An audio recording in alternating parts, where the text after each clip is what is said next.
أعوذ بالله من الشيطان الرجيم بسم الله الرحمن الرحيم أم حسبتم أن تدخلوا الجنة ولما يأتكم مثل الذين خلوا من قبلكم مستهم البأساء والضراء وزلزلوا حتى يقول الرسول والذين آمنوا معه متى نصر الله ألا إن نصر الله قريب صدق اللہ العظیم۔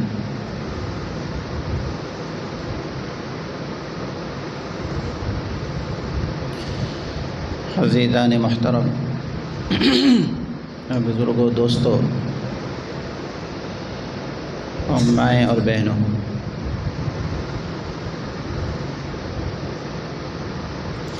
اس وقت ہم لوگ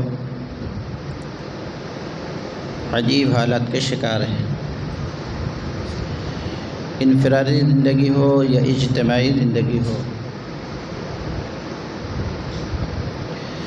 اپنی ذاتی زندگی سے لے کر کے اپنی فیملی، اپنے خاندان، اپنے رشتہ دار، اور اس سے آگے دیکھیں تو ہمارے محلے، ہمارے شہر، ہمارے ملک، بلکہ بین الاقوامی اعتبار سے ہم سب مسائل اور مشکلات کے شکار ہیں۔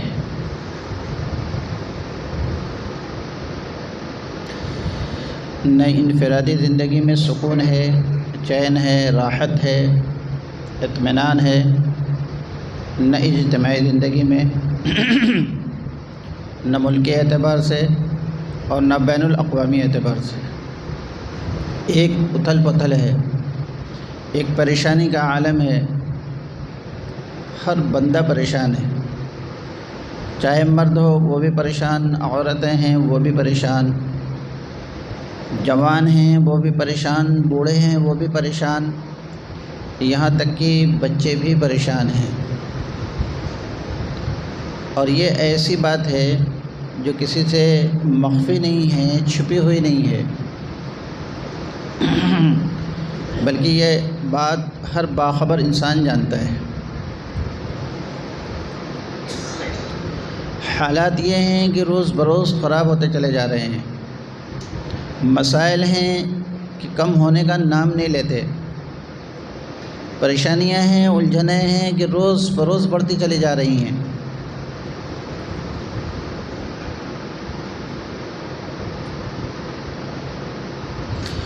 حالات تو یہ ہو گئے ہیں،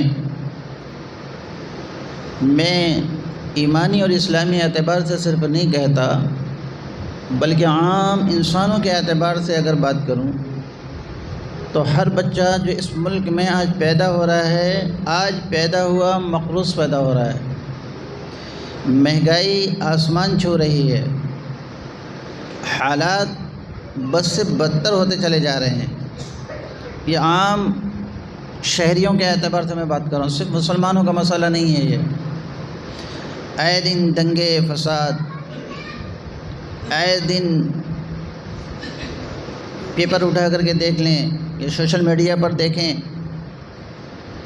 کہیں کسی کی عزت آبرو چھینی جا رہی ہے، بے عزت کیا جا رہا ہے، پورے صوبے کو نظر آتش کر دیا جا رہا ہے، تشدد بھڑکائے جا رہے ہیں۔ صورتحال بہت ہی عجیب و غریب ہے۔ اس کے بعد اگر ہم اس کا اسلامی اور ایمانی اعتبار سے اگر تجزیہ کریں تو صورتحال اور بہت خراب ہے۔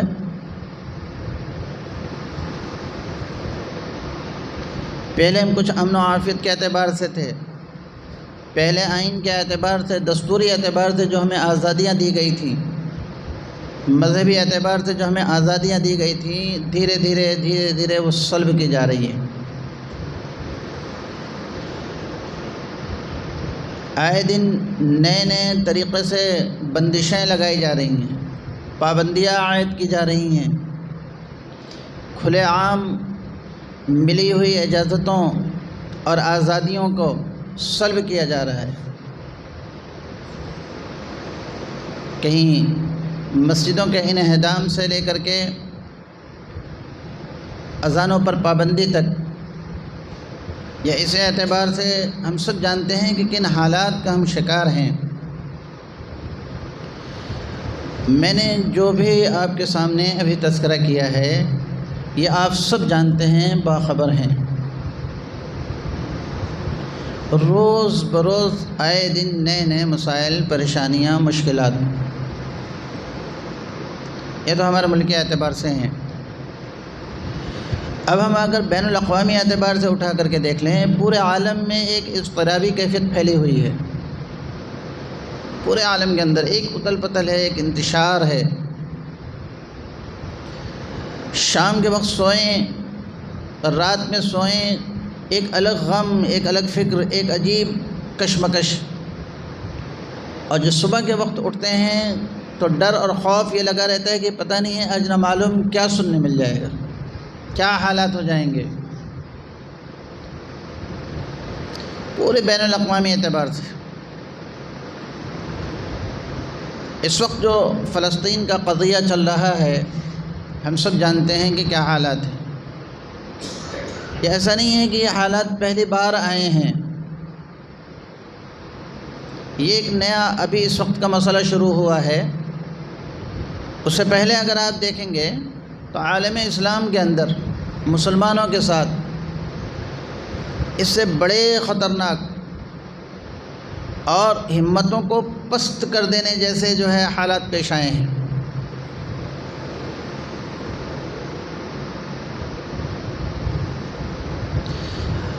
کہنے کا مقصد یہ ہے کہ اپنی ذات سے لے کر کے انفرادی اعتبار سے اسی طریقے سے اپنی فیملی اور اپنا خاندان، اپنے رشتہ دار، اپنے محلے، اپنے شہر، اپنے صوبے، اپنے ملک اور بین الاقوامی اعتبار سے آج پوری دنیا میں ایک عجیب اضطرابی کیفیت پھیلی ہوئی ہے۔ لوگ ایک دوسرے کو چڑھ کر جانے اور ختم کر جانے، اور بطور خاص مسلمانوں کے ساتھ میں تو عجیب غریب صورتحال ہے۔ فلسطین کے مسئلے کو اٹھا کر کے دیکھیں کہ آخر کیوں یہ قضیہ پیش آیا ہے، کیوں ان کو جنگ کی آگ میں ان مظلوموں کو جھونک دیا گیا ہے، کیوں ظالموں نے ہر اعتبار سے جو ہے ان کو صفحہ ہستی سے مٹا دینے کی قسم کھائی ہوئی ہے۔ اس سے پہلے آپ دیکھیں تو صرف یہ فلسطین کا مسئلہ نہیں ہے، اب برما کے مسلمانوں کے حالات کو اٹھا کر کے دیکھ لیں کہ انفرادی نہیں یا کسی جو ہے تنظیم نے نہیں، بلکہ وہاں جو قتل عام ہوا وہ اس ملک کے ذمہ داروں کے نگرانی اس ملک کے فوج نے کیا ہے، ان کے نگرانی میں ہوا ہے۔ ایسا نہیں ہے کہ کسی تنظیم نے کچھ لوگوں کو ورغلا کر کے اور بہلا کر کے اور پھسلا کر کے وہ سارا معاملہ کیا، بلکہ اس ملک کے جن کے ہاتھ میں زمام حکومت ہے، جو ذمہ داران ہیں، جن کی ذمہ داری ہے کہ اپنے ملک کے اندر امن و امان کو قائم کریں، ایسے لوگوں نے، اور جو فوجیں ہوتی ہیں وہ امن و امان کو قائم کرنے کے لیے ہوتی ہیں، سکون کو غارت کرنے کے لیے نہیں ہوتی، حالات کو خراب کرنے کے لیے نہیں ہوتی، لیکن انہی فوجوں نے ان مسلمانوں کو ملک بدر کیا، قتل عام کیا، عورتوں کی عزتیں نیلام ہوئیں، گھر بار چھوٹے، یہاں تک کہ ملک بدر کر دیا۔ ملک شام کو اٹھا کر کے دیکھیں کیا ہوا۔ اچھا، یہ ظلم کرنے والے کوئی ضروری نہیں ہیں کہ دیگر مذاہب کے لوگ ہوں، کہ مسلمان ہیں ان کو عیسائی مار رہے ہیں، بدھسٹ مار رہے ہیں، یہودی مار رہے ہیں، ایسا نہیں ہے۔ بعض دفعہ یہ ظلم کرنے والے ہم مذہب ہوتے ہیں، ہم مذہب ہوتے ہیں۔ ملک شام کو اٹھا کر کے دیکھیں کہ تقریباً 10 سے 11 لاکھ لوگ قتل کر دیے گئے، شہید ہو گئے۔ مارنے والے کون تھے؟ جو خود مسلمان اپنے آپ کو کہتے ہیں۔ عراق کو اٹھا کر کے دیکھیں کہ کیسے اس کو نیست و نابود کیا گیا، اور ابھی بالکل سال 2 سال پہلے جو ملک آزاد ہوا ہے، اللہ رب العزت نے جن کو آزادی نصیب فرمائی ہے، افغانستان ہے، وہ ان کو اٹھا کر کے دیکھ لیں کہ کیسا ظلم اور بربریت کا ننگا ناچ ناچا گیا۔ اور حد تو یہ ہے کہ جو لوگ اپنے کو پورے عالم کا امن کا ٹھیکیدار سمجھتے ہیں، امن کے پیامبر سمجھے جاتے ہیں،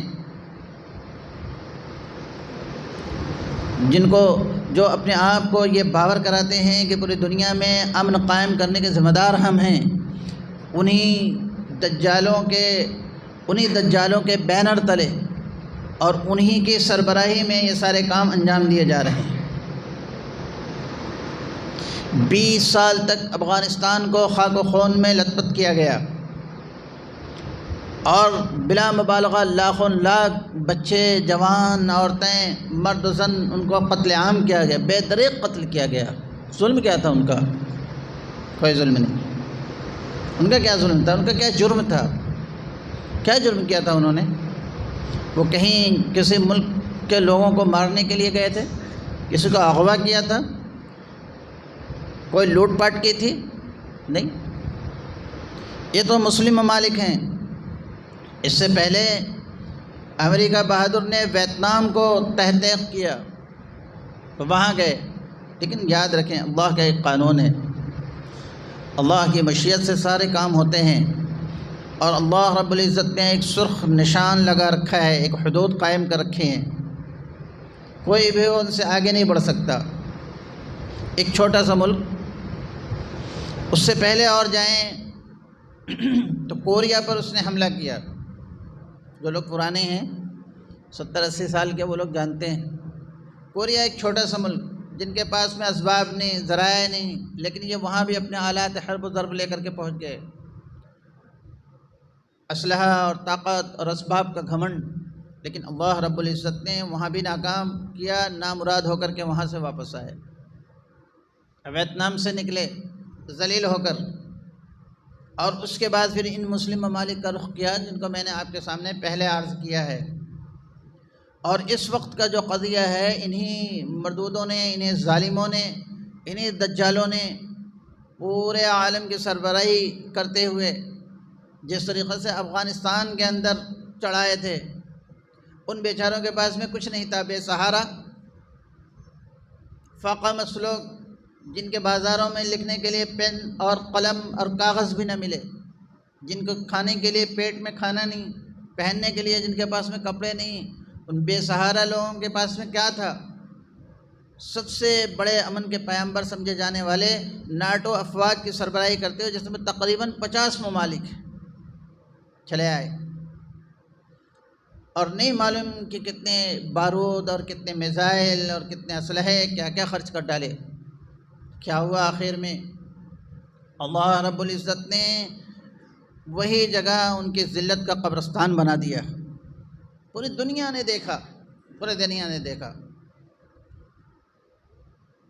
اور اب اس وقت وہی نمرود، وہی فرعون اور وہی قارون، سارے پورے عالم کے جو جتنے بڑے بڑے ممالک ہیں، وہ سارے کے سارے ایک نقطے پر جمع ہو کر کے اسرائیل کے سپورٹ میں کھڑے ہیں آ کر کے، اور فلسطین کے نہتے اور کمزور، بے بس اور بے کس اور لاچار اور مظلوم لوگوں کے جان پہ در پہ ہیں۔ اور یہ سلسلہ آج پہلا نہیں ہے، بلکہ یہ سلسلہ چلتے ہوئے آیا ہے اور یہ قیامت تک چلتے رہے گا۔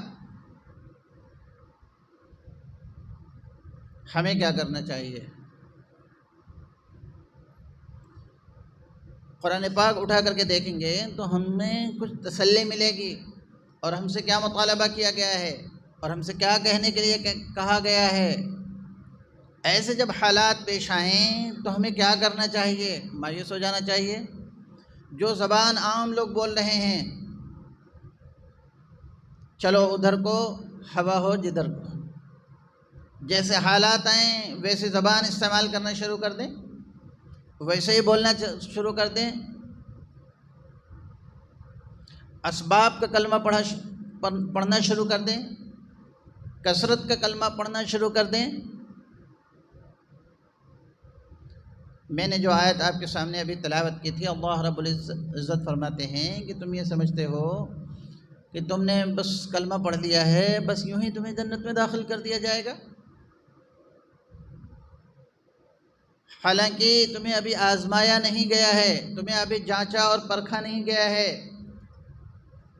تمہیں دیکھا نہیں گیا ہے کہ واقعی تم اپنے کہنے میں، کرنے میں اور ماننے میں ایک جیسے ہو کہ نہیں ہو؟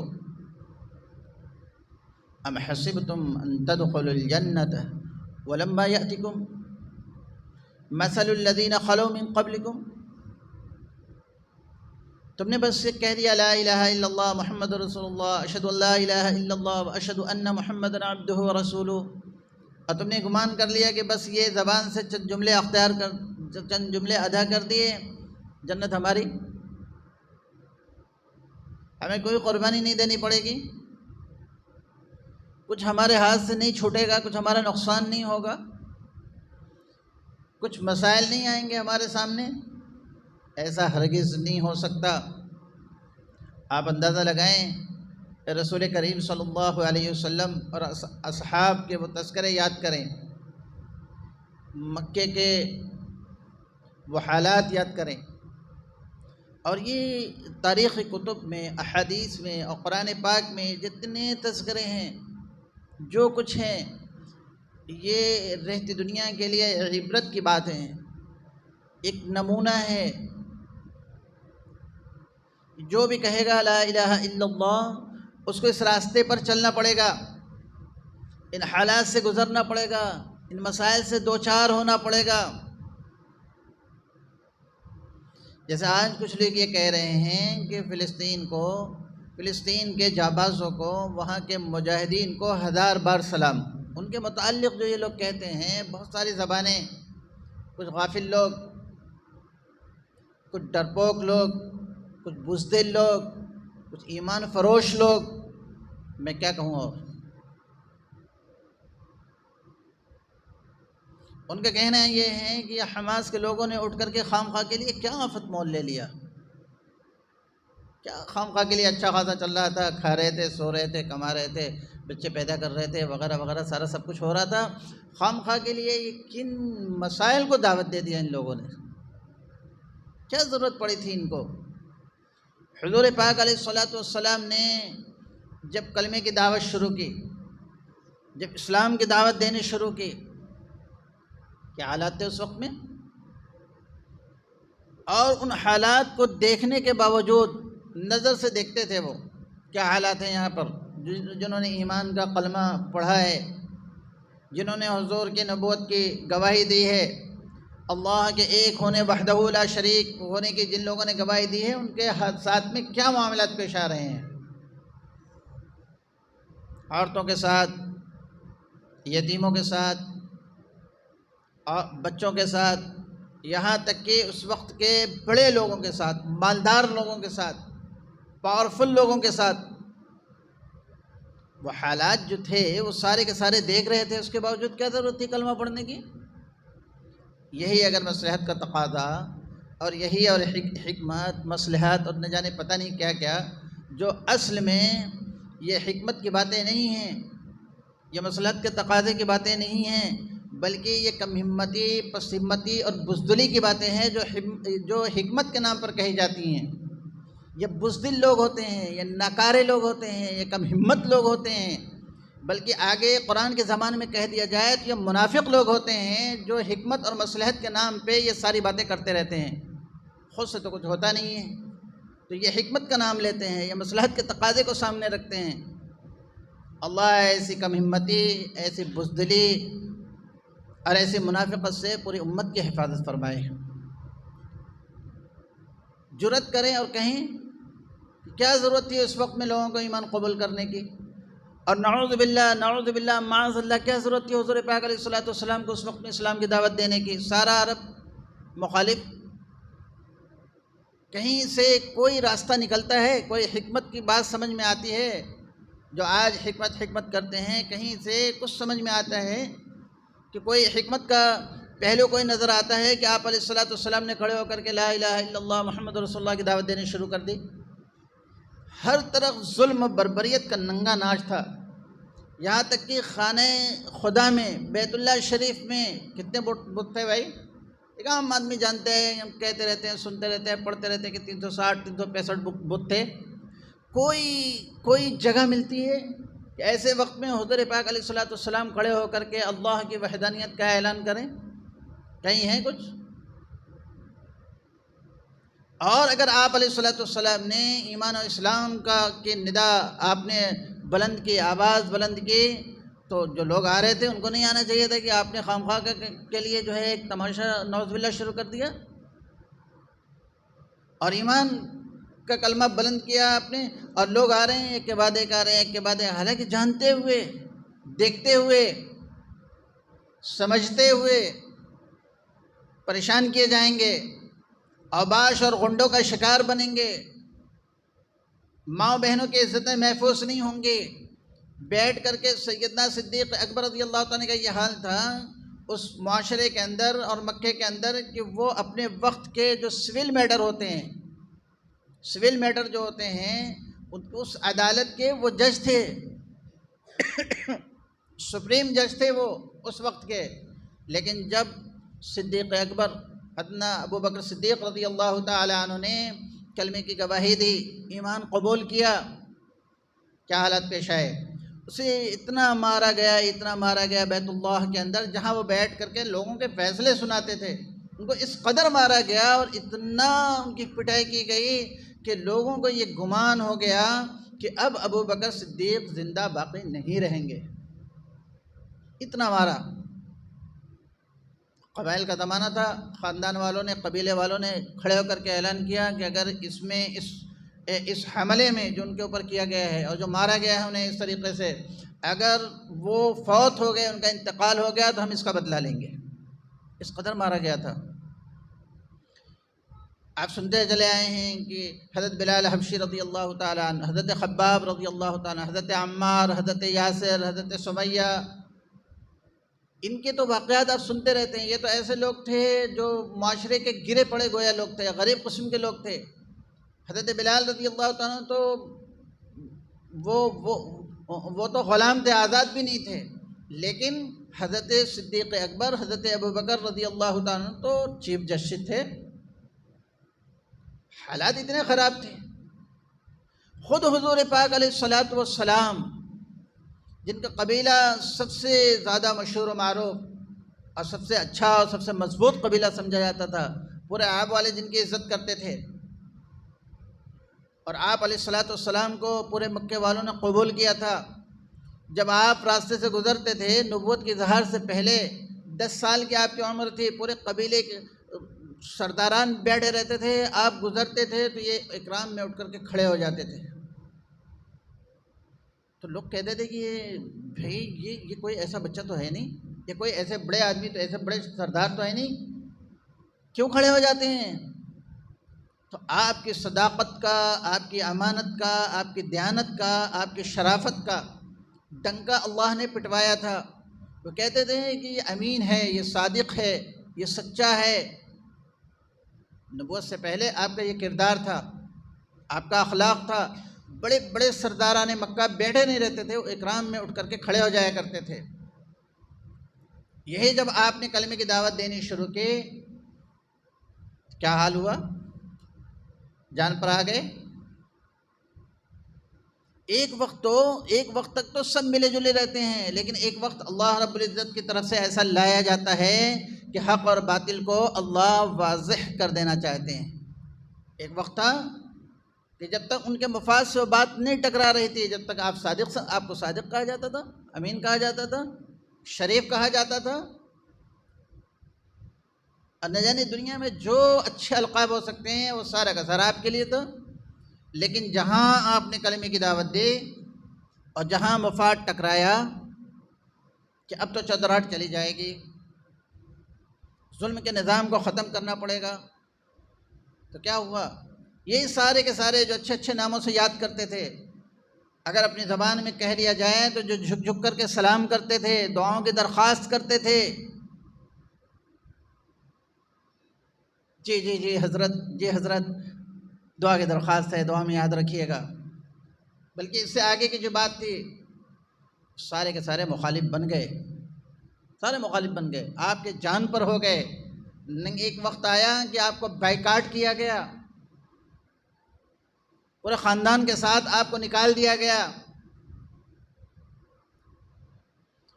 چند جو ایمان والے تھے، بچے، عورتیں، آپ سے جن کی نسبت تھی وہ سارے کے سارے گھاٹی میں پہاڑ کے درمیان، چلو ادھر، نہ کوئی سایہ، نہ کوئی چھت، نہ کوئی گھر، نہ کوئی در، نہ کوئی دیوار، کچھ نہیں، کھانے کا سامان نہیں۔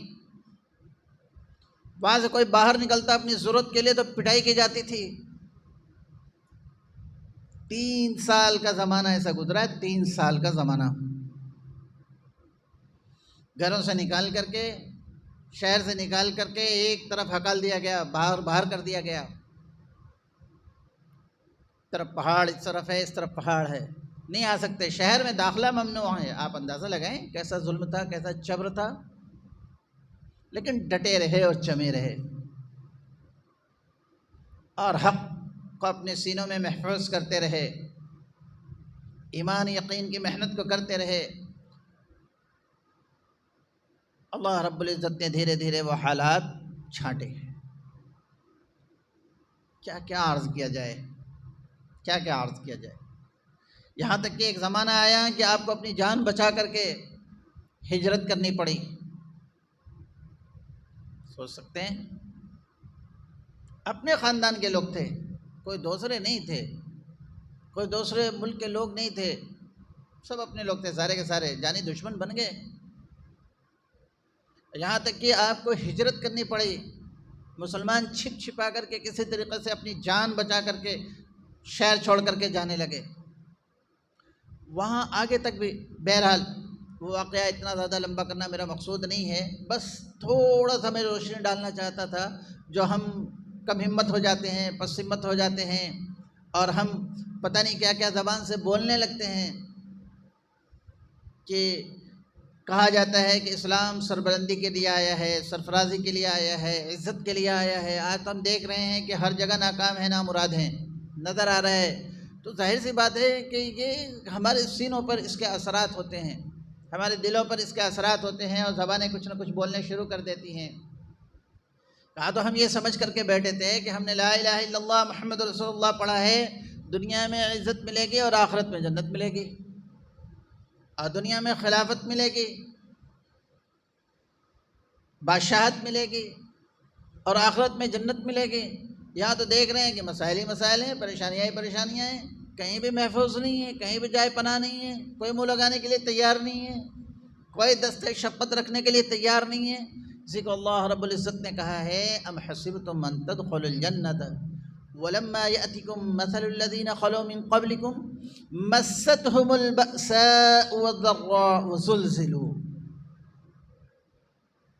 حالات اللہ لاتے ہیں پرکھنے کے لیے، جانچنے کے لیے، کھوٹے اور کھرے کی تمیز پیدا کرنے کے لیے۔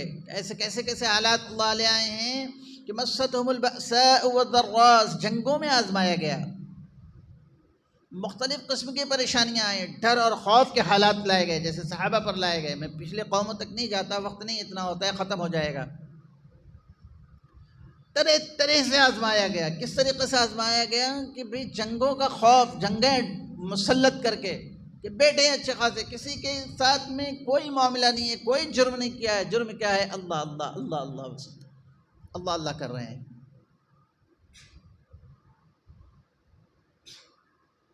اور مالی نقصان دے کر کے، مستهم البأساء والضراء وزلزلوا، حالات ایسے سخت کر کر کے کہ اس وقت کے رسولوں نے بھی، ایمان والوں نے بھی، حتی یقول الرسول والذین آمنوا معه متی نصر اللہ، چیخ اٹھے، پکار اٹھے، اللہ کی مدد کب آئے گی؟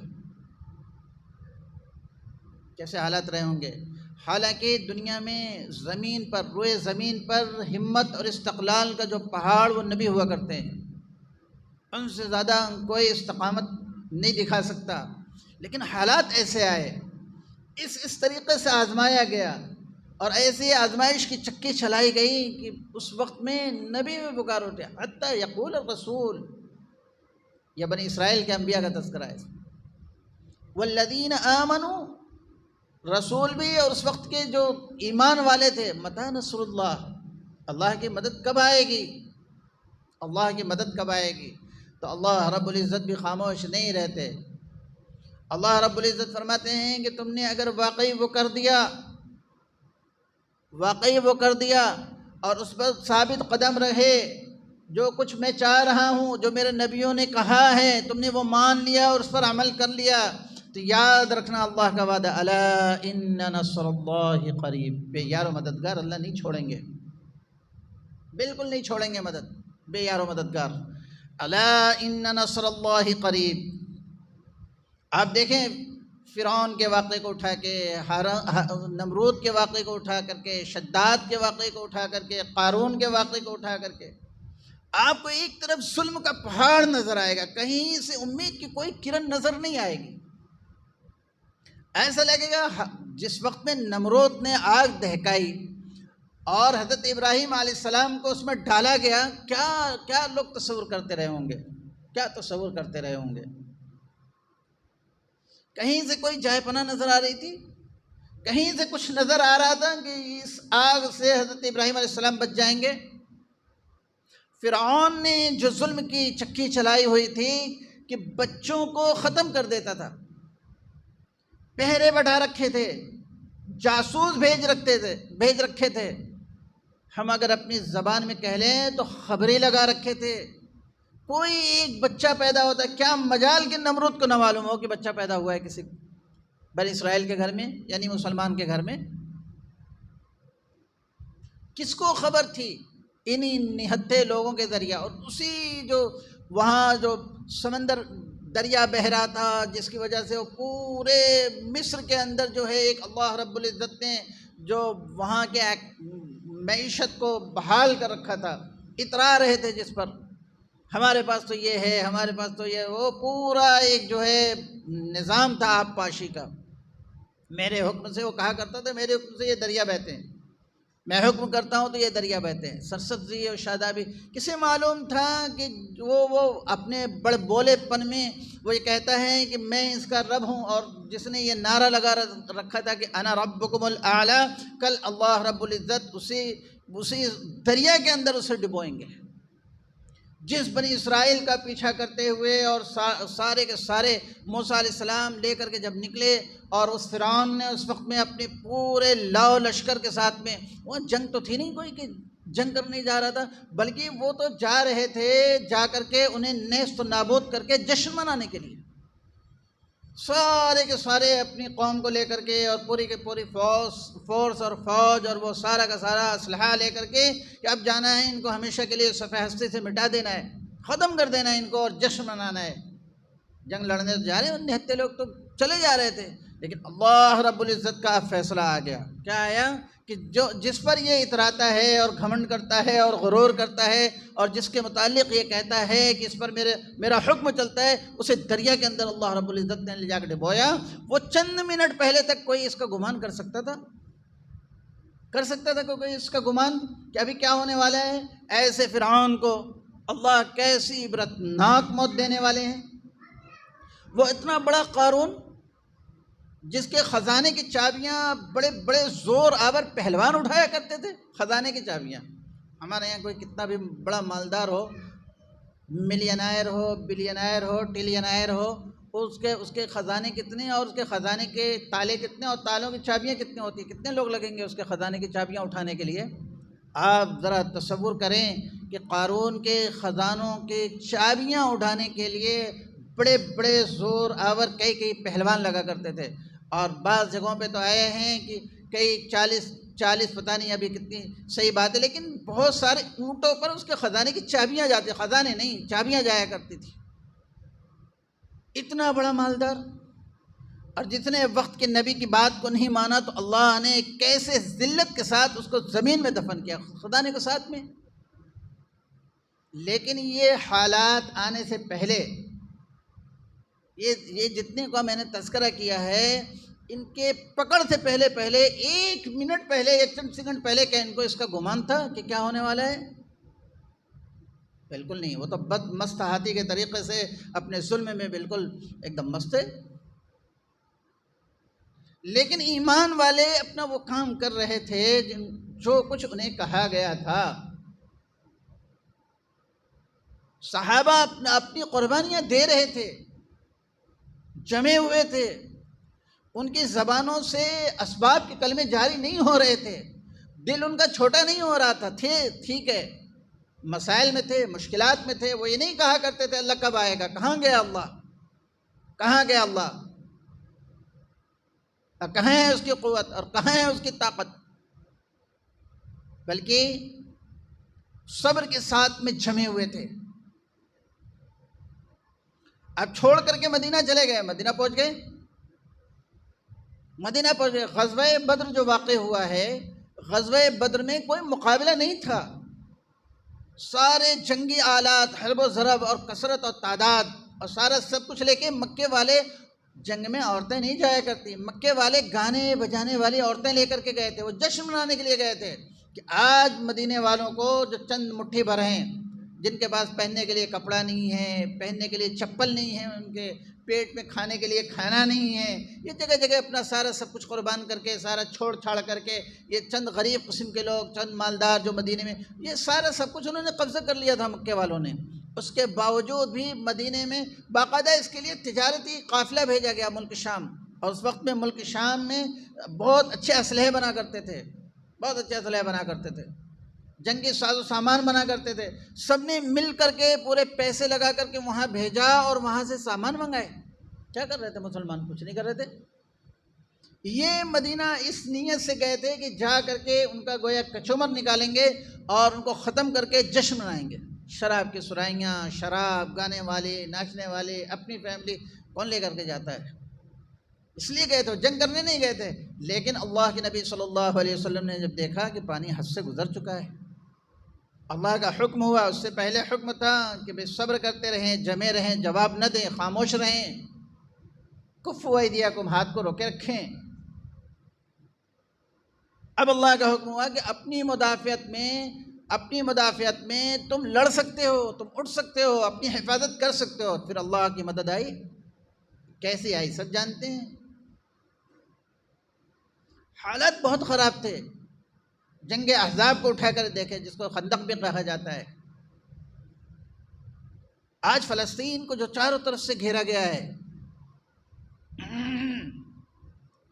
اس وقت میں بھی چاروں طرف سے گھیرا گیا تھا مدینے کو۔ اللہ کے نبی صلی اللہ علیہ وسلم نے مشورہ فرمایا سب کو بلا کر کے، آخر میں مختصر یہ کہ بات طے ہوئی کہ ہم اتنے نہیں ہیں کہ ہم کھلے میدان میں جائیں، بلکہ حکمت کا تقاضا، وہ حکمت تھی، وہ حکمت جو جان نہ چرائے، جو بزدلی اور کم ہمتی اور پسمردگی نہ دکھائے، وہ اس کا نام حکمت ہوتا ہے، جواب دینے کے لیے ہوتی ہے، وہ ہمت کو پست کر دینے کے لیے نہیں ہوتی حکمت۔ طے یہ ہوا کہ خندق کھودی جائے گی، مدینے کے چاروں طرف میں، مدینے کے اس طرف خندق کھودی جائے گی جہاں سے حملہ آ رہا ہے۔ اللہ نے سورہ احزاب کے اندر اس کو بھی بیان کیا ہے۔ اللہ نے کہا ہے کہ اس وقت یاد کرو جب اوپر سے، یعنی وہ اوپر کے علاقے کے لوگ بھی چڑھائے تمہارے اوپر، اور اس طرف نیچے سے بھی ایک طرف جو ہے وہ اس طرف کے جتنے قبائل تھے بڑے بڑے جو جنگجو قسم کے تھے وہ بھی آ گئے، اس طرف سے پورے مشرکین مکہ آ گئے، اور اندر سے یہودی آ گئے، اور دوسرے چاروں طرف سے جو ان کو گھیر لیا گیا، کوئی جائے پناہ نہیں، جس طریقے سے آج غزہ میں گھیرا گیا ہے، جس طریقے سے آج غزہ میں گھیرا گیا ہے، فلسطینیوں کو گھیرا گیا ہے، گھیر لیا گیا چاروں طرف سے، کلیجے منہ کو آنے لگے۔ اذ جاءوکم من فوقکم، اللہ نے سورہ احزاب کے اندر بیان کیا ہے کہ یہ سارے کے سارے آ گئے، اوپر سے بھی آ گئے، نیچے سے بھی آ گئے، چاروں طرف سے تم کو گھیر لیا گیا۔ جب ان کو دیکھیں تو آنکھیں ٹھٹک گئیں، وَإِذْ زَاغَتِ الْأَبْصَارُ وَبَلَغَتِ الْقُلُوبُ الْحَنَاجِرَ، دل نکل کر کے حلق میں آ گئے، منہ کو آ گئے دل نکل کر کے، ایسے حالات۔ قرآن نے یہ نقشہ کھینچا ہے، اذ جاءوکم من فوقکم ومن اسفل منکم واذ زاغت الابصار وبلغت القلوب الحناجر وتظنون باللہ الظنون، آنکھیں ٹھٹک گئیں، کلیجے نکل کر کے گویا منہ کو آ گئے، ایسے حالات، اور الگ الگ قسم کے گمان آنے لگے، جیسے آ جاتے ہیں ہم کو طرح طرح کے گمان آتے ہیں، پتہ نہیں کیا صحیح ہے کیا غلط ہے، کیسے کیا جائے، کیا کیا جائے، یہ کرنا تھا نہیں کرنا تھا، وغیرہ وغیرہ وغیرہ ساری چیزیں۔ یہ قرآن اللہ نے اس لیے اتارا ہے اور یہ قیامت تک کے لوگوں کے لیے ہے۔ وَتَظُنُّونَ بِاللَّهِ الظُّنُونَ، اور طرح طرح کے گمان آنے لگے، سوچنے لگے طرح طرح کی باتیں۔ هُنَالِكَ ابْتُلِيَ الْمُؤْمِنُونَ، کہ اللہ رب العزت نے اس وقت کی ایمان والوں کو آزمایا، خوب زبردست آزمایا۔ زُلزِلُوا زِلزَالًا شَدِيدًا، خوب ایسے کہ بالکل پاؤں کھڑ جائیں آدمی کے، ہمت چھوڑ دے آدمی، جواب دے دے آدمی، سپٹ ڈال دے آدمی، بالکل ایک دم نروس بریک ڈاؤن ہو جائے آدمی کا۔ ایسے حالات یہ پیدا کیے گئے جیسے آج ہیں، چاروں طرف سے آئے ہوئے ہیں یلغار کر کے، چھوٹا بھی آیا بڑا بھی آیا، سب کچھ۔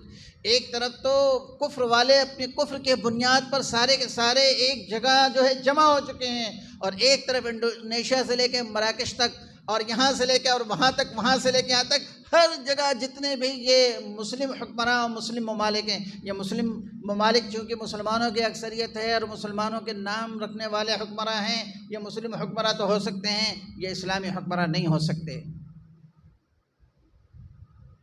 یہ نہیں ہو سکتے اسلامی حکمراں، جن کی تعداد 50، 55، 57 پتہ نہیں اللہ جانے کتنی ہے۔ یہ صرف بیانات جاری کر رہے ہیں، یہ صرف کہنے والی، بس یہ جو ایک آدمی جھاڑو مارنے والا جو بات کہے گا، ایک جو بنگی جو بات کہے گا، صفائی کرنے والا جو بات کہے گا، وہ حکمراں وہ بات کہے گا، اس کے پاس تو قوت نافذہ ہے، اس کے پاس تو فوجیں ہیں، اس کو تو ذمہ داری ملی ہوئی ہے، وہ کر سکتا ہے، بس سب کہہ رہے ہیں، یہاں کہہ رہے ہیں، وہاں کہہ رہے ہیں، وہاں کہہ رہے ہیں۔ اللہ کو ان سب کی کسی کی بھی ضرورت نہیں ہے، کسی کی بھی ضرورت نہیں ہے۔ اتنے حالات آئے کہ اس وقت کے جو دل میں روگ رکھنے والے، جن کے دلوں میں مرض تھا، جو منافق تھے، وہ کہنے لگے مرض ما وعدنا اللہ ورسولہ الا غرورا، ارے ہمیں تو اللہ اور اس کے رسول نے دھوکے میں ڈال دیا۔ جیسے آج کہتے ہیں ان مولویوں کی باتوں میں مت آنا، مت آؤ ان ملاؤں کی باتوں میں، انہوں نے تو ہم کو بس بیلا پھسلا کے خراب کر دیا، ہمیں دنیا کی راہ میں ترقی کرنا تھا اور سب یہاں جانا تھا اور وہاں جانا تھا اور یہ کرنا تھا اور وہ کرنا تھا، ہمیں تو عیاشی کرنی تھی اور ہمیں تو بالکل مادر پتر آزاد رہنا تھا۔ انہوں نے بندشیں لگا کے معاشی اعتبار سے، اکنامیکل اعتبار سے ہم کو توڑ دیا ہے، کہتے نہیں کہتے۔ اس وقت میں بھی وہ کہنے لگے کہ بھئی یہ کیا ہوا ہمارے ساتھ میں، کس بات کی طرف اشارہ تھا کہ اللہ کے نبی صلی اللہ علیہ وسلم نے جس وقت میں خندق کھودنے کا ارادہ فرمایا اور صحابہ کی ڈیوٹی لگائی اور خود بھی آپ بنفس نفیس خندق کھود رہے تھے، وہ آپ کے سامنے وہ واقعہ ہوگا کہ جب وہ چٹان آگے اور بڑا پتھر آ گیا جو ٹوٹتا نہیں تھا، آپ تشریف لائے اور آنے کے بعد آپ نے پھاڑا مارا، کدال ماری، اس میں سے چنگاری نکلی تو آپ نے کہا کہ یہ ملک فتح ہو گیا، پھر ماری تو کہا یہ ملک فتح ہو گیا، پھر ماری تو کہا یہ ملک فتح ہو گیا۔ گزارے ہے کہ نہیں ہے؟ روم فتح ہو گیا، فارس فتح ہو گیا، قصرہ فتح ہو گیا اور یہ ہو گیا۔ آپ بشارتیں سنا رہے تھے، ایمان والے جو مسلمان تھے ان کے دل تو اس خوشخبری کو سن کر کے ایمان اور یقین سے لبریز ہو رہے تھے، ان کا تو پیمانہ بڑھ رہا تھا، لیکن اس میں جو منافقین تھے انہوں نے کہا کہ بھئی ہم تو ایسا ہے کہ قید ہو کر رہ گئے، محصور ہو کر کے رہ گئے، ہم تو اپنے ڈیرے سے باہر نہیں نکل سکتے، اور انہوں نے کہا تھا کہ صاحب یہ ہو گیا اور یہ ہو گیا اور یہ ہو گیا، حالت تو یہ ہے۔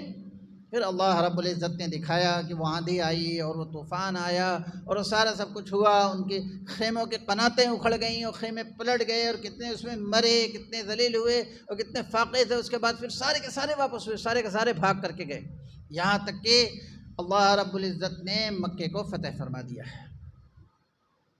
ایک وہ وقت تھا آپ علیہ الصلوۃ والسلام مکے میں عمرے کے لیے تشریف لے جا رہے تھے، لیکن حدیبیہ کے مقام پر آ کر کے روک دیا گیا کہ نہیں جا سکتے۔ اور وہ صلح حدیبیہ کے جو معاہدے میں جو باتیں طے ہوئی ہیں، یقیناً ظاہری اعتبار سے، اسباب کے اعتبار سے، اسبابی نظر رکھنے والوں کی نظر میں تو وہ ایک کھلی ہوئی شکست تھی، وہ شکست فاش تھی۔ کیا کیا تھے اس میں، یہاں تک کہ جانثار صحابہ برداشت نہیں کر سکے۔ حضرت عمر جوش میں آ گئے، اللہ کے نبی ہم حق پر ہیں، کیا بالکل حق میں ہیں؟ کیا پھر اس طریقے سے دب کے کیسے صلح کی جا سکتی ہے؟ کیسے صلح کی جا سکتی ہے؟ حضرت ابو بکر نے انہیں سمجھایا، حضرت عمر کو، یعنی اگر کوئی مکے سے ایمان قبول کر کے مدینہ آ جائے تو مدینے والے اس کو واپس کریں گے، اپنی مرضی سے آیا اسلام قبول کر کے، کسی نے بہلایا نہیں، پھسلایا نہیں، بلایا نہیں، اس کو جا کر کے چھڑا کر کے لے کے نہیں، کچھ نہیں، اپنی مرضی سے ایمان قبول کر کے آیا، آپ اسے واپس کریں گے۔ یہ صلح، یہ معاہدہ تھا، شرائط تھی، یہ معاہدے کی شرائط ہے۔ اور دوسری طرف اگر کوئی خدا نخواستہ مرتد ہو جائے، ایمان چھوڑ دے، اسلام چھوڑ دے اور وہ مکہ چلا جائے، واپس نہیں کیا جائے گا۔ کیا بات ہوئی ہے؟ کوئی بات ہے؟ کوئی معاہدہ ہے؟ آپ علیہ الصلوۃ والسلام نے اس معاہدے کے پر دستخط فرمائے، اس کا نام ہوتا ہے حکمت۔ آپ کی نظریں دیکھ رہی تھیں، اس کا نام ہوتا ہے حکمت۔ یہ بزدلی کا ثبوت نہیں تھا، جانثار صحابہ ساتھ میں تھے، 313 تھے تو اس وقت بزدلی نہیں دکھایا، اس وقت میں تو 1000 سے زیادہ تعداد تھی، 1600 1700 غالباً صلح حدیبیہ کے موقع پر تھے۔ صحابہ اپنا سب کچھ لے کر کے قربان کرنے کے لیے تیار تھے، جانثار تھے، لیکن آپ نے اس وقت میں منع فرمایا۔ صلح حدیبیہ کے متعلق اللہ رب العزت نے سورہ فتح اتاری قرآن، فَإِنَّا فَتَحْنَا لَكَ فَتْحًا مُبِينًا، یہاں تک کہ اس کے کچھ دنوں کے بعد ہی، 1 سال 1 سوا سال میں ہی مکے کو اللہ رب العزت نے فتح فرما دیا۔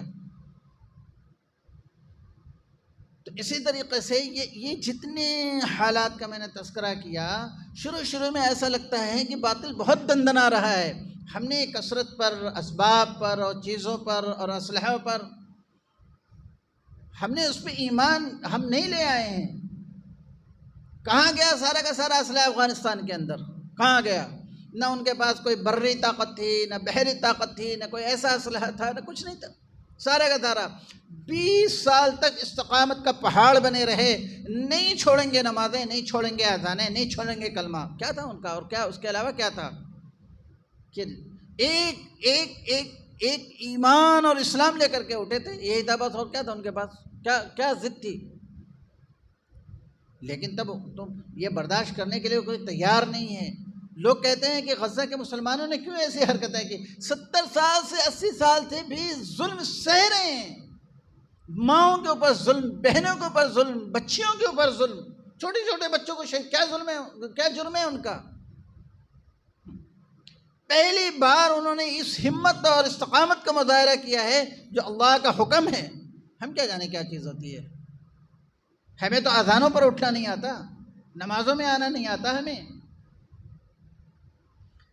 اب جب انہوں نے اللہ کے حکم سے لوگ کہہ رہے ہیں مذاکرات کر لیتے، مذاکرات، پورے عالمی برادری نے مل کر کے کئی مرتبہ مذاکرات کیے، مسودہ تیار ہوا، معاہدہ طے ہو گیا، اوسلو معاہدہ کے نام سے آپ سب جانتے ہیں کیا کیا باتیں طے ہوئی۔ کسی چیز کو کمینے کمبخت اور ناجائز وہ جو اسرائیلی ہیں کسی طریقے سے کوئی بات ماننے کے لیے تیار نہیں۔ کیمپ ڈیوڈ میں معاہدہ ہوا، کچھ نہیں، کوئی ان کو منوانے کے لیے تیار نہیں، اور چند نہتے اور چند مظلوم اپنے حق کے دفاع کے لیے اگر کھڑے ہو گئے، پوری دنیا آ گئی ان کے ساتھ میں، پوری دنیا آ گئی ان کے ساتھ میں۔ حد تو یہ ہے کہ ہم جیسے مسلمان بھی کھل کر کے جو ہے ان کے تائید میں چند الفاظ بولنے کے لیے تیار نہیں۔ ہمارا کیا کام ہے؟ ہمیں کیا کہنا چاہیے؟ جیسے ہوا چلے ویسے الفاظ بولنے چاہیے؟ جو جیسے بولنا شروع کر دے، نہیں، ہمیں یہ نہیں کہنا چاہیے، اپنی زبانوں کو روکنا چاہیے۔ اور یہاں رہ کر کے ہمیں حصہ ہم کیسے ڈال سکتے ہیں کہ ہمیں اپنے رب کے سامنے فریاد کرنی چاہیے۔ ہمیں واقعی ہمارا دل جو ہے نا ہر وقت فلسطین میں دھڑکنا چاہیے، مسجد اقصیٰ میں دھڑکنا چاہیے کہ بشارتیں ہیں، ہزاروں ہزار بشارتیں ہیں وہاں کے لیے، ہزاروں ہزار، قبلِ اول ہے وہ، ارض مقدس ہے وہ۔ سبحان الذی اسری بعبدہ لیلا من المسجد الحرام الی المسجد الاقصی الذی بارکنا حولہ۔ اللہ نے برکتیں رکھی ہیں، اور دنیا ختم ہو جائے تو ختم ہو جائے، لیکن اللہ کے نظام میں ہے کہ وہ مجاہد ختم نہیں ہو سکتے، نہیں ہو سکتے، وہ اللہ ان کی حفاظت فرمائیں گے، اللہ ان کی حفاظت فرمائیں گے۔ اور دنیا دیکھ رہی ہے، میں کیا عرض کروں یہاں بیٹھ کر کے، کیا وہ نصرتیں اور کیا مددیں ان کے اوپر اللہ کی طرف سے آ رہی ہیں، اور کتنا اسرائیل کو ذلیل ہونا پڑ رہا ہے، ظالم کو ذلیل ہونا پڑ رہا ہے، صرف اس کو نہیں پوری دنیا کے ظالم کو ذلیل ہونا پڑ رہا ہے۔ بے شک اس وقت میں لوگ پکار رہے ہیں آمنوا معہ متی نصر اللہ، اور جو یہ پکار رہے ہیں اللہ کا جواب ان کے لیے ہے الا ان نصر اللہ قریب، جمے رہو۔ یہ دعوت ہے ان کے لیے، یہ خوشخبری ہے ان کے لیے، یہ بشارت ہے ان کے لیے۔ جو اس طریقے سے قربانیاں دے رہے ہیں وہ نہیں دیکھتے کہ اسباب کس کے پاس بھی ہیں، ان کے پاس میں کیا اسباب ہیں، کون سے ان کے پاس میں جو ہے جنگی جہاز ہے، کون سی بری فوج ہے۔ ارے ان کے بھی بازاروں میں وہ تو کھلا ہوا جیل ہے، کھلا ہوا جیل ہے، غزہ ایک کھلا ہوا جیل ہے جہاں ایک سوئی بھی نہیں جا سکتی اسرائیل کے مرضی کے بغیر۔ اس طریقے سے چاروں طرف سے ان کی ناکہ بندی کی ہوئی ہے اور چاروں طرف سے فوجیں لگائی ہوئی ہیں۔ ہمارا کام یہ ہے کہ ہم اپنی دعاؤں میں انہیں یاد رکھیں، ان کے لیے صدقات کریں، ان کے لیے روزے رکھیں۔ ہمارا دل دھڑکنا چاہیے، انما المؤمنون اخوہ، ایمانی اعتبار سے ہم بھائی ہیں، اور اس سے بڑی کوئی مواخات نہیں ہے کہ اللہ کے نبی صلی اللہ علیہ وسلم مکے سے ہجرت کر کے تشریف لے گئے، مدینہ آپ پہنچے، آپ نے صحابہ اور انصار کو بھائی بنایا۔ اسلامی مواخات اس کو کہتے ہیں، اسلامی اخوت یہ ہوتی ہے۔ کیا کیا تھا مدینہ کے انصار نے جس طریقے سے وارث کو وراثت تقسیم کر کے دی جاتی ہے، بس بلکہ اس سے بھی آگے بڑھ کر کے ان کو زیادہ دیا تھا۔ آپ نے تو صرف بھائی بنایا تھا، مہمان نوازی کے لیے ان کو گھر لے جانے کے لیے کہا تھا۔ انصار نے آ کر کے اللہ کے نبی صلی اللہ علیہ وسلم کے سامنے اپنا سارا سب کچھ رکھا، اللہ کے نبی ہمارے پاس یہ ہے، یہ ہے، یہ ہے، یہ ہے، آپ اس کی تقسیم کر دیجئے۔ یہ ہوتی ہے اسلامی اخوت، یہ ہوتی ہے اسلامی اخوت۔ اس سے آگے بڑھ کر کے دو بیویاں ہیں، کہہ رہے ہیں اللہ کے نبی صلی اللہ علیہ وسلم اپنے بھائی کو لے کر کے گئے گھر میں، خوش خوش جا رہے ہیں اور جا کے کہہ رہے ہیں کہ میرے پاس 2 بیویاں ہیں، تم گھر بار چھوڑ کر کے آؤ، تمہارے پاس کچھ نہیں ہے۔ دیکھو ایسا ہے کہ میں ایک بیوی کو طلاق دوں، تم دیکھ لو دونوں میں سے جو تمہیں پسند ہو، میں اسے طلاق دیتا ہوں، تم سے نکاح کرو۔ ہے ہم میں کوئی آج ایسا کرنے والا؟ یہ وقت کا تقاضا ہے، یہ ہمارے لیے آزمائش کیا ہے، ہمارے پاس میں اس وقت میں نہیں، ان کے لیے وہ آزمائش ہے، لیکن ہمارے لیے کیا آزمائش ہے؟ ایسے ہی ہماری اپنی زندگی گزرتی رہے، ہم ایسے ہی تذکرے کرتے رہیں اور تبصرے کرتے رہیں، اور ہمارے ایسے ہی جو ہے روزانہ پکوان پکتے رہیں، اور کھانے اور کپڑے اور سب گاڑیاں اور بینک بیلنس صبح سے لے کے شام تک اور شام سے لے کے صبح تک ایسے دنیا میں لت پت پڑے رہیں ہم؟ نہیں، ہمارا دل اس وقت اٹکا رہنا چاہیے، اللہ سے ہماری لو لگی رہنی چاہیے، اللہ سے مایوس نہیں ہونا چاہیے، بس مایوس نہیں ہونا چاہیے، اور دعائیں کرتے رہنا چاہیے، اور اسباب کے درجے میں اپنے آپ کو تیار کرتے رہنا چاہیے، اسباب کے درجے میں اپنے آپ کو تیار کرتے رہنا چاہیے، اپنی اجتماعیت کو مجتمع کرنا چاہیے، اپنے انتشار کو ختم کرنا چاہیے، اپنی دشمنیوں سے توبہ کرنا چاہیے، ہم نے جو حقوق مارے ہیں وہ ادا کرنا چاہیے۔ اللہ نے یہ کہا ہے کہ جب ایسے حالات آئیں تو تم وَأَنِيبُوا إِلَىٰ رَبِّكُمْ وَأَسْلِمُوا لَهُ وَأَنِيبُوا إِلَىٰ رَبِّكُمْ، انابت اختیار کرو، رجوع کرو اللہ کی طرف، توڑو اللہ کی طرف، بھاگ کے آؤ اللہ کی طرف۔ کس کی طرف؟ انیبوا الی اللہ نہیں، انیبوا الی ربکم، یہ اللہ کی صفت ہے، ربکم، اپنے رب کی طرف آؤ، بھاگ کے آؤ۔ جس طریقے سے کوئی بچہ اگر محلے میں کوئی اس کو چند بچے مل کر کے مار رہے ہوں تو بھاگ کر کے اپنے والدین کے پاس آتا ہے، اپنے بڑوں کے پاس میں آتا ہے، دوڑ کر کے آتا ہے اور گود میں آ کر کے بیٹھ جاتا ہے۔ اس کو بعض مرتبہ یہ معلوم ہوتا ہے کہ میرے والد سے زیادہ وہ لوگ زیادہ طاقتور ہیں، لیکن اس کے باوجود پھر بھی آتا ہے بھاگ کر کے۔ ہمیں کہا گیا انیبوا الی ربکم، ایسے حالات میں تم توبہ کرو، استغفار کرو، تم اپنی گزری ہوئی زندگی پر ندامت کے آنسو بہاؤ، تم جو ہے اس وقت میں گناہوں کو چھوڑ دینے کے وعدے کرو، اچھی زندگیوں کو گزارنے کے عزم کرو۔ یہ کہا گیا اسلمو کیا مطلب؟ مکمل طور پر اللہ کی اتباع کرو، رب کی طرف رجوع کرو۔ ایک طرف تو سارا پرانا جتنا کچھ ہے رو دھو کر کے اللہ سے معافی مانگو، قریب ہو جاؤ، استغفار کرو، اور جس کا جو کچھ بھی حق باقی ہے اس کو ادا کرو، تاکہ اللہ کی مدد تم تک آئے۔ اسلمو، اتباع کرو، ہر ایک دم یعنی ذہن کے اعتبار سے، دل کے اعتبار سے، ہر اعتبار سے یکسو ہو کر اللہ کی اتباع کرنے پہ آ جائے، اس کو کہتے ہیں اسلمو۔ اسلمو کہ بھئی بس ہو گیا، اب ہم نے دنیا میں بہت زندگی، بہت لت پت رہ چکے، ہم بہت خراب زندگی ہم نے گزاری ہے، بہت کچھ ہوگا، اس حالات کو پہنچ گئے، کوئی ہمیں منہ لگانے کے لیے تیار نہیں، کوئی ہماری بات سننے کے لیے تیار نہیں۔ ایک کتے کو مارنے پر جو ہے مقدمے قائم ہوتے ہیں، ہماری بستیاں جلا دی جائیں، ہماری کوئی وقت نہیں، اجتماعی طور پر قتل عام کر دیا جائے اور ساری دنیا مل کر کے اس کو جسٹیفائی کرے، اس کو صحیح ٹھہرائے، اسکولوں پر بم گرا دیے جائیں، پورا اسکول صاف کر دیا جائے، پورے ہاسپٹل صاف کر دیے جائیں، چھوٹے چھوٹے بچے نہ کوئی کسی قوم کے میں کہیں بین الاقوامی کسی بھی قانون کے اعتبار سے بات صحیح نہیں ہو سکتے، لیکن سارے کے سارے انصاف پسند جو کہے جاتے ہیں وہ مل کر کے ظلم کو جائز ٹھہرائیں۔ حال ہمارا یہ ہو چکا ہے۔ ہمارے ملک میں ہمارے اپنے حالات کیسے ہیں؟ ہمارے ملک میں اپنے حالات ہمارے کیسے ہیں؟ ہمارے محلے کے پولیس اسٹیشن میں ہم چلے جائیں، ہمارے حالات کا ہم کو پتہ چل جائے گا۔ ہمارے اپنے مقامی عدالتوں میں چلے جائیں، ہمیں معلوم ہو جائے گا کہ ہماری حیثیت کیا ہے، ہماری وقت کیا ہے۔ ان حالات کو پہنچ چکے ہیں، اللہ ہمیں دعوت دیتا ہے اور کہہ رہا ہے انیبوا الی ربکم، پریشان مت ہو،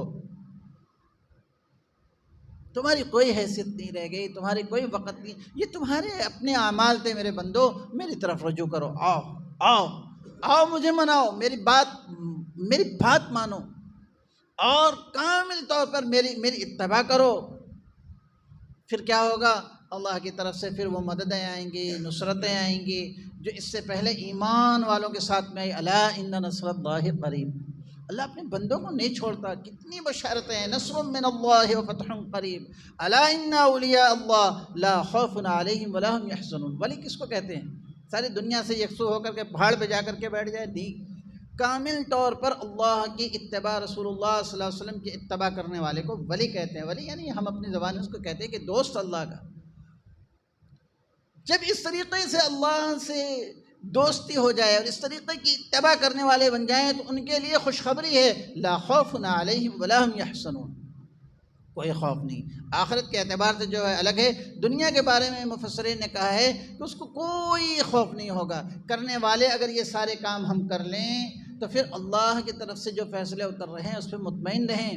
ہو سکتا ہے کہ یہ فیصلے ناگوار ہوں، ہو سکتا ہے کہ ہمیں یہ بھاری لگیں، قبول کرنے میں مشکل ہوں، لیکن میرا رب یہ فیصلے کر رہا ہے، کوئی اور نہیں کر رہا ہے، کسی اور کی طرف سے نہیں ہے، یہ رب کی طرف سے ہے۔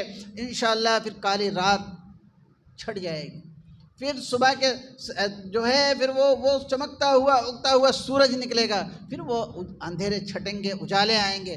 شرط یہ ہے کہ ہم اس میں کہاں ہیں، ہمارا حصہ اس میں کیا ہے، اس آزمائش کے اندر ہم کہاں پہ کھڑے ہوئے ہیں۔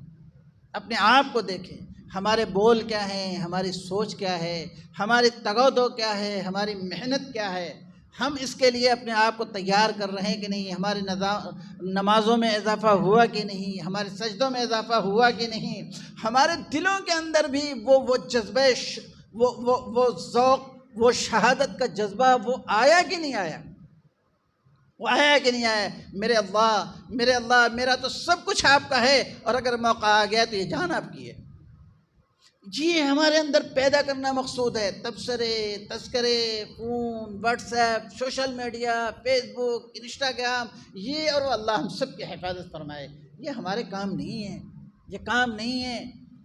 ہمیں جہاں ہمارے روزے، ہمارے صدقات اور تیاریاں سمجھنے کی کوشش کریں، اپنے لیے بھی تیاریاں، اپنے علماء کے پاس بھاگ کر کے جانا، اپنے ذمہ داروں کے پاس بھاگ کے جانا، اپنے لیے آئندہ کے لیے لائحہ عمل تیار کرنا۔ یاد رکھیں، دنیا کے زمین کا کوئی خطہ محفوظ نہیں رہنے والا ہے۔ روئے زمین کا ہر خطہ، ہر جگہ آزمائش آئے گی۔ اللہ کہہ رہے ہیں کہ میں آزماؤں گا میں تمہیں آزماؤں گا، میری جنت اتنی سستی نہیں ہے۔ تم نے کہہ دیا اشہد ان لا الہ الا اللہ اور کہا سب سر اکرام کے ساتھ جنت میں داخل کر دیا جائے گا، نہ، اس کے لیے تو قربانیاں دینی پڑیں گے، پھر وہ آخرت کے میدان میں سارا کا سارا اعزاز ہے، اکرام ہے۔ دعا کریں کہ اللہ پاک ہم سب کو بھی اپنی ذمہ داریوں کو پورا کرنے والا بنائے، ہماری جو پس ہمتی ہے اللہ عافیت کے ساتھ اسے دور فرما دے، ہمارے اندر بھی ہمت آئے، استقامت آئے، ہمارے اندر بھی ایک جوش ہو، ایک جذبہ ہو۔ مایوس ہونے کی ضرورت نہیں ہے۔ یہ حق اور باطل کا جب ٹکراؤ ہوتا ہے نا، اتنا طے شدہ ہے کہ حق ہی غالب رہتا ہے۔ اگر ہم حق پر ہیں، چاچ جائے گی، ناگواریاں آئیں گی، آزمائشات آئیں گی، پریشانیاں آئیں گی، لیکن نتیجے کے اعتبار سے، انجام کے اعتبار سے یوں فرمایا کہ اللہ رب العزت حق والوں کو غالب کریں گے۔ اور جب یہ دو ٹکراتے ہیں تو ایک فیصلہ ضرور آتا ہے۔ حق علماء کا کہنا، اکابر علماء کا کہنا ہے کہ حق کا اس وقت غلبہ بہت قریب ہے، انشاءاللہ ثم انشاءاللہ۔ حق کا غلبہ پوری دنیا کے اندر، صرف ہمارے ملک کے اندر نہیں، پوری دنیا کے اندر حق کا غلبہ ہونے والا ہے۔ شرط یہ ہے کہ ہم کس کے ساتھ کھڑے ہیں۔ اپنے لیے اللہ سے دعا کریں، اپنی خیر منائیں، اپنی زندگیوں کو ٹھیک کریں۔ جو کچھ آج تک ہو گیا تھا اس سے اللہ سے کہیں اللہ معاف کر دیں، اللہ جی معاف کر دیں، آپ بہت غلط زندگی گزار رہے تھے، اور آئندہ کے لیے عزم، ارادے، حوصلے، جذبے، اور اپنے بچوں کے ساتھ میں لے کر کے یہ بیٹھ کر کے یہ باتیں کرنی، یہ وقت کی ضرورت ہے۔ اللہ پاک ہم سب کو عمل کی توفیق عنایت فرمائے۔ وآخر دعوانا ان الحمد للہ رب العالمین۔